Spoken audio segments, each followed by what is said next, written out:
یک روز رسول الله صلی الله علیه و سلم برای معاذ رضی الله عنه میگه احبک یا معاذ، دوستت دارم ای معاذ. میگه بعد از نماز بخوان که اللهم اعنی علی ذکرک و شکرک و حسن عبادتک. در اول جمله چی بود؟ احبک یا معاذ، ای معاذ دوستت دارم. پیامبر چرا یکی به یکی نمیگه که بخوانی دعا اللهم اعنی علی ذکرک و شکرک و حسن عبادتک؟ از معاذ کسی پرسان میکنه که در زندگی خوشحالترین وقتت کدام وقت بود که خیلی افتخار به وقت میکنی؟ میگه مو وقتی که رسول الله برای ما گفت احبک یا معاذ، دوستت دارم ای معاذ. کلمات خیلی قوی هستند.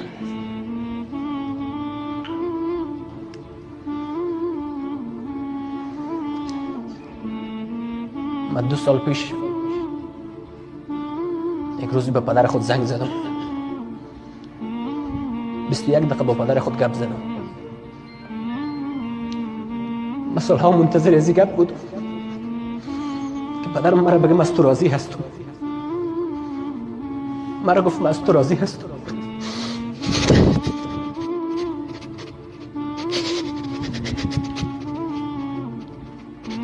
این جمله تا با حال با یاد من هست. 3 سال میگذره که من از تو راضی هستم. خویشاوندت منتظر است که یک دفعه برش بگی که دوستت دارم. پسرت منتظر است که یک دفعه بگی دوستت دارم. با هم محبت کنین، همدیگر رو دوست داشته باش. همسرت در خانه در پشت دروازه ها بند است به این خاطر که یک دفعه بگی دوستت دارم. فرزند منتظر است که یک دفعه مادرش برش بگی که دوستت دارم. با هم ارتباط برقرار کنید که دیگر رو دوست داشته باشید، با هم نیکوکار باشید. مردم به این نیازمند هستند. مردم کشور ما دردیده هستند، رنجیده هستند. هر کس در جستجوی نیکوکاری است که یک کسی پیدا شه که نیکوکاری بکنه. یک کلمه برای دوستت بگو، یک کلمه بگو دوستت دارم، با اون نیکوکاری بکن، خدا ازت راضی میشه. بین با دوستای خود نیکوکار باشیم، با آنها صله رحم به جای بریم، از سخنای زشت خودداری کنیم، مردم را دلشان را نرنجانیم. دل رنجیدن هنر نیست که یک دل کس برنجانیم. این هنر نیست. دل شکستن هنر نیست. دل به دست آوردن هنر است. مسجد ویرانه آباد میشه، کعبه ویرانه آباد میشه، اما دل که یک دفعه ویران شد آباد نمیشه. دل که یک دفعه رنجیده شد آباد نمیشه. یک کلام سنجیده تو به دوستت، به برادر مسلمانت، این نیکوکاری هست. این دی بخیلی نکو. نیکوکار باش با برادر مسلمانت. آیت قرآن کریم است در جزء دوم در روبش آمده، میگه لیس البر ان تولوا وجوهكم قبل المشرق والمغرب ولكن البر من آمن بالله واليوم الآخر والملائكة والكتاب والنبيين وآتى المال على حبه ذوي القربى واليتامى والمساكين. میگه نیکوکاری را گفته نمیشه که روی به طرف مشرق، رسول الله را میگه به طرف مشرق و مغرب بگردانی، یعنی به طرف قبله. نیکوکاری است که با وجودی که مال را دوست داری ذوی القربایت ببخشی. وآتى المال على حبه ذوي القربى. این نیکوکاری هست که تو مال را با وجود که مال را خیلی به سختی پیدا کردی و این مال را دوست داری، و آت المال علی حبه ذوی القربى، با ذوی القربایت ایرا میبخشی. من تو را دوست دارم، مال از تو باشه. این نیکوکاری هست. حدیث پیامبر صلی الله علیه و آله میگه الصدقه علی مسکین صدقه. صدقه برای مسکین یک صدقه هست. و علی ذی الرحم صدقه و صله. اما اگر خویشاوندت باشه صدقه کنی، هم صله رحمی هست هم صدقه هست، دو ثواب.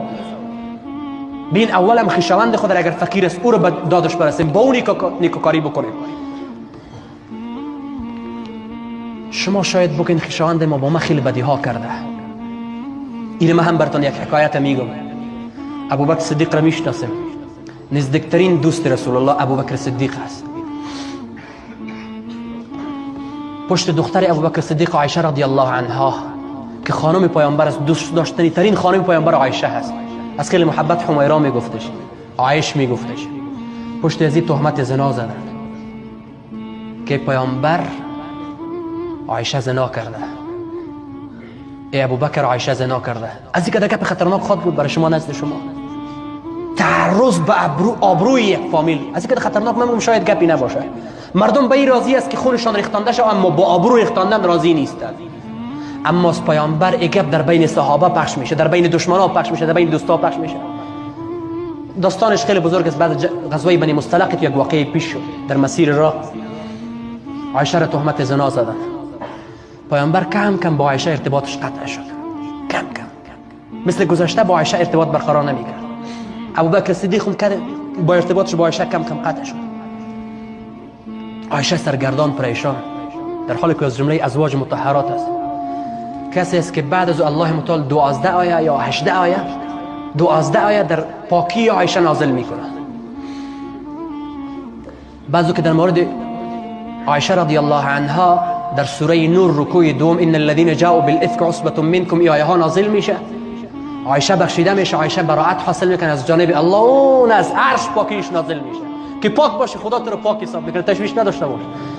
از اینکه مردم با تو دشمنی دارن، مردم با تو چی میکنن، خدا میفهمه که قلب تو چی قسم است. خدا از حالت آگاه است. قصه مردم نباشه، مردم خوشحال نمیشه از تو. فقط مردم ارتباطت با مردم محکم باشه. بعد از ابوبکر صدیق چند دوستای ابوبکر از پشت عایشه تهمت زد. دوستای ابوبکر پشت عایشه تهمت زد. دوستا ابوبکر چی میگه؟ من بعد ما بالای دوستایی که پشت عایشه تهمت زدن هرگز انفاق نمیکنم، هرگز نفقه و صدقه و خیرات نمیکنم. با زودترین فرصت جبرئیل از طرف الله میگه بر رسول الله میگه ولا یأتلی اولو الفضل منکم والسعة ان یؤتوا اولی القربى والمساکین والمهاجرین وليعفوا وليصفحوا الا تحبون ان یغفر الله لكم. بر یک صاحب فضل، به یک صاحب بزرگی، به یک صاحب کسی که نامش ابوبکر است، یار غار رسول الله است، برای اون نمیزیبه که انفاق را منع کنه بالای کسایی که پشت دخترش تهمت زده. با تو نمیزیبه ای ابوبکر، او اگر تهمت زده او خودش است، تو ابوبکر هستی. اگر خویشاوند ما کدام خویشاوند نادان خدای نکرده داشته باشیم، اگر اون نمیفهمه تو میفهمی، اگر او گپا را نشینه تو گپا را شنیدی. بعد از برای ابوبکر میگه الا تحبون ان یغفر الله لكم، آیا دوست نداری که خدا تو را ببخشه؟ ای برادر، اگر کسی با تو قطع کرده اعتباط خود را، آیا دوست نداری که خدا تو را ببخشه؟ آیا دوست نداری که رسول الله از تو راضی شه؟ آیا دوست نداری که اعمالت روز دوشنبه و پنجشنبه مورد قبول الله متعال قرار بگیره؟ آیا دوست نداری که در بزرگی و عظمت تو افزوده شه؟ اینو دوست داشته باش.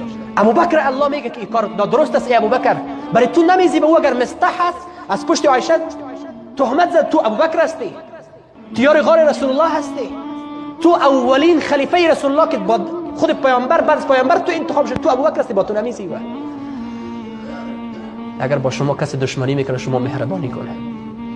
من همیشه به دوستای خود گپا رو میزنم بعضی اوقات، اگر کسی شما را نیش میزنه شما نیش نزنید. از اونها شاید خاصیتش نیش زدن باشه، از تو خاصیتت مهربانی هست، از تو خاصیتت گذشته است. کدام روز اگر گشتم ما را نیش میزنه و گشتم را زیر لغت نکنیم، مثلا مثال براتون میگم، یک تشبیه میکنم، او خاصیتش نیش زدن است، از تو خاصیتت نیش زدن نیست، از تو خاصیتت مهربانی هست. تو مسلمان هستی، تو عقل داری، فکر داری. پس دومین حق همسایه و خویشاوند، رفیق، دوست، نزدیکا نیکوکاری هستیم و باید نیکوکاری داشته باشیم. سومین حق محبت با خویشاوند، مهمترینش اینه. و کتابی که من میخواندم مهمترین اصل در مورد ارتباط با خویشاوند ایره گرفته که محبت کنیم با یکی دیگه. ما دم قدر وقت که در دعوت آغاز کردیم مهمترین چیز برای من است که باید محبت در بین دوستا باشه. محبت که بود هر چیز میشه. محبت باور به خدا کن که دو همسایه با هم محبت داشته باشن پیشتاز هستند، دو کشور با هم محبت داشته باشن موفق هستند، دو رفیق با هم محبت داشته باشن موفق هستند، همسر و شوهر با هم محبت داشته باشن موفق هستند، عبادتشان درست میشه، تجارتشان درست میشه، زندگیشان درست میشه، هر چیز درست. ما فطرتاً به محبت نیاز داریم. هر کس ایره دوست داره که دوست داشته شود. ایره هر کس دوست داره. شما ایره دوست نداره که فرزند شما رو احترام بکنه؟ استاد ایره دوست نداره که شاگردش رو احترام بکنه؟ شاگرد ایره دوست نداره که استاد بالای او شفقت بکنه؟ دوست داره. خو این محبت است. فطرتاً ما با این چیزا نیازمند هستیم. شما در خانواده اینو تجربه کنید، فطری هستی، مسئله کسبی نیست. با هر طفلی که در خانواده خوب اخلاق داشته باشه اول با گوشت خود میاندازه، چون که محبت دوست داره. او با یکیش که یک روز بد اخلاق کنه است متنفر است، چون که فطری هست، طبیعی هست. محبت کردن با کسی هر کس دوست داره.